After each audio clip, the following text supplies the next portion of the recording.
nashukuru wale wachukua hatua kwa ajili ya kufanya postmortem. Maneno yangu hata ni machache tu, sina maneno mengi. Naibu mkuu wa polisi Bwana Eliud Lagat,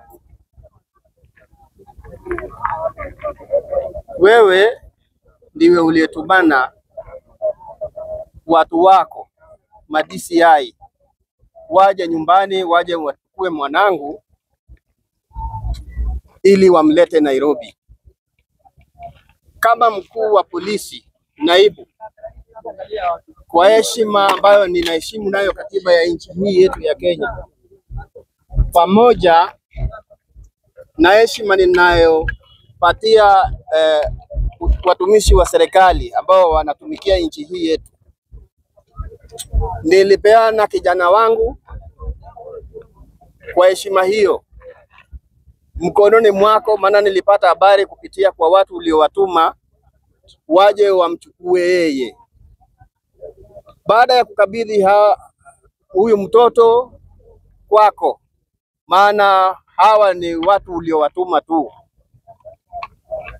leo hii matokeo inatokea kwamba mtoto wangu amekufa kwa majeraha ya kupigwa. Nahitaji unieleze kwa nini ulimuua mtoto wangu, kupitia kwa sheria ukaseme kwa nini ulimuua mtoto wangu. Alikukosea nini ambayo inagharimu kifo chake? Watu wanaongea kuhusu mambo ya ufisadi, hata ni wengi kabisa katika nchi hii yetu. Kwa nini mtoto wangu peke yake asulubiwe kwa ajili ya neno la ufisadi ambayo inahusu nchi nzima, abebe na ni mtoto wangu mmoja wa kipekee? Sasa nimebaki mkono mtupu. Nana atanielekeza katika maisha yaliyobakia? Mtoto wangu nimemsomesha kwa taabu katika kaunti ya Kilifi kwa kazi ya Kware, nikijinyima kwa ajili ya mtoto wangu kusoma. Alipohitimu nilikuwa nina matumaini, ndiposa nikatoka huko nikirudi Nyanza nikae nyumbani, kwa sababu mtoto amefika mahali pa kunishika mkono. Sasa leo hii umenivunja mkono, umeniua. Kwa nini uniue? Unanidai nini? Amekuibia nini? Hayo ndio maneno ambayo nataka niongee kwako Bwana Eliud. Baada ya ripoti hii mzee wangu, na jana idara ya polisi ilitoa taarifa, lakini leo hii wewe unazungumza baada ya kupata ukweli ambao ulifanyikia mtoto wako.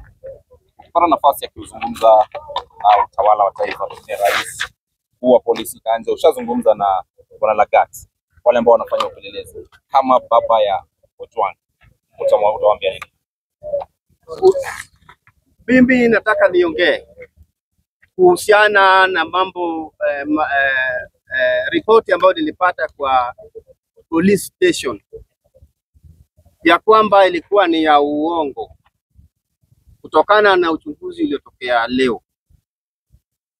Niambiwa ya kwamba mtoto wangu amejigonga kwenye ukuta. Nauliza swali, huku kwenye makwapa pia unaweza kufika kwenye ukuta huko juu kwa kugongwa? Huko kwenye kishogo na kwa magoti, haya anaweza kufika huko kwenye ukuta huko juu kunakoonekana damu? Habari hizi zinamwendea tunayempenda rais wetu wa nchi hii.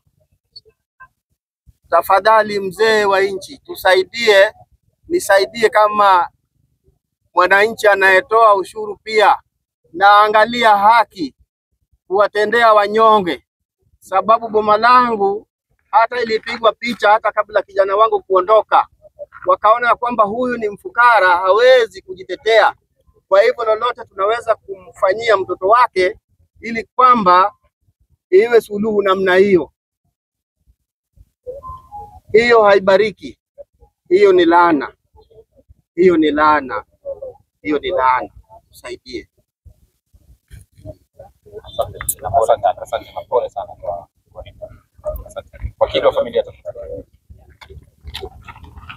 It's a very sad day in this republic.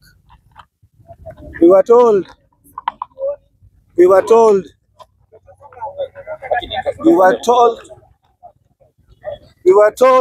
that Albert died as a result of hitting himself on the head with the police cell. What we are asking the authorities, as a result of the report, how did water get into the cell? How did he remove his shirt? How did he remove his pullover? How did the officer at the desk hear the sound of a head being hit on a wall meters away? It's unfortunate.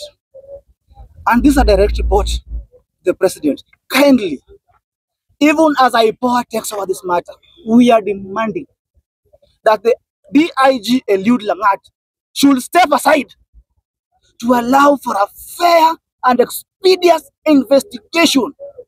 The IPOA cannot investigate this matter, and we are not confident as a family when DIG is still in office. He is the complainant, and we are asking a question. Where did he report? Which is the OB number? Who was the investigation officer? Who ordered Mr. Sigei and crew to travel all the way from Nairobi with taxpayers' money to Homa Bay? And upon getting to Nairobi, the IG in his own words told us that they went to DCI headquarters in Kiambu Road. They interrogated. What is interrogation? Did he make a statement? As a family, we demand that statement. We are getting informed that at Mawego police station, Albert recorded a 2-page statement. What did Albert say in that statement? That is what not only the family, Kenya, not only Kenya itself, but the world at large wants to know. The deaths have been many. How many times are you going to kill Kenyans? How many times are you going to leave an old man without a single child? How many times are you going to leave a widow with a less than a month-old child? How many times? We want IPOA to tackle the matter. We have no problem with IPOA, but we have a problem